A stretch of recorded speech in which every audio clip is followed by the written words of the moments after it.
ഇന്നത്തെ വീഡിയോ എന്താന്ന് വെച്ചാൽ ഇന്ന് നമ്മള് പഴനി മല ചവിട്ടാനായിട്ട് പോവാണ്. അപ്പൊ എല്ലാരും പൂ വെച്ചോണ്ടാണ് കയറുന്നത്. അപ്പൊ നമ്മൾ ഇച്ചിരി പൂ വാങ്ങിക്കാനായിട്ട് പോവാണ്. ഇത് അതേ നമ്മള് പൂ വാങ്ങിച്ചിരിക്കുകയാണ്.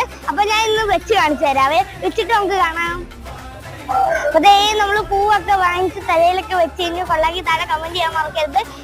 ഇനി കർപ്പൂരം ഒക്കെ വാങ്ങിക്കണം, വന്നിട്ട് വേണം നമുക്ക് അകത്ത് കയറാനായിട്ട്. കർപ്പൂരം വാങ്ങിച്ചിട്ടുണ്ടെങ്കിൽ നമുക്ക് കർപ്പൂരം കൊണ്ടിടാം. അപ്പൊ നമ്മള് ഭഗവാനെ കണ്ട് തൊഴുതു. അപ്പൊ നമുക്ക് എന്താണെന്ന് അറിയത്തില്ല, നമുക്ക് ഫോൺ അകത്തോട്ട് കയറ്റാനായിട്ട് പറ്റിയില്ല, അതുകൊണ്ട് നമുക്ക് വീഡിയോ എടുക്കാനും പറ്റിയില്ല. പക്ഷെ കഴിഞ്ഞ പ്രാവശ്യം നമുക്ക് വീഡിയോ ഒക്കെ എടുക്കാനൊക്കെ പറ്റിയായിരുന്നു. ഒന്ന് ഓർക്കണം, നമ്മുടെ അകത്തോട്ട് നമ്മുടെ ഫോൺ അലൗഡ് അല്ല. അപ്പോൾ ഒരു ഭാഗ്യം എന്ന് വെച്ച് കഴിഞ്ഞാൽ നമുക്കാണെങ്കിൽ നമ്മുടെ സംഘത്തേരും പിന്നെ അവിടുത്തെ പ്രസാദവും നമുക്ക് കഴിക്കാനായിട്ട് പറ്റും. അപ്പോൾ ഇനിയും ഒരുപാട് യൂട്യൂബേഴ്സ് ഇവിടെ വരുമ്പോൾ ഒരു കാര്യം ഓർക്കണം, നമ്മുടെ അമ്പലത്തിൻ്റെ അകത്ത് ഫോണും ക്യാമറയും ഒന്നും അലൗഡ് അല്ല. അതെല്ലാവരും ശ്രദ്ധിക്കണം.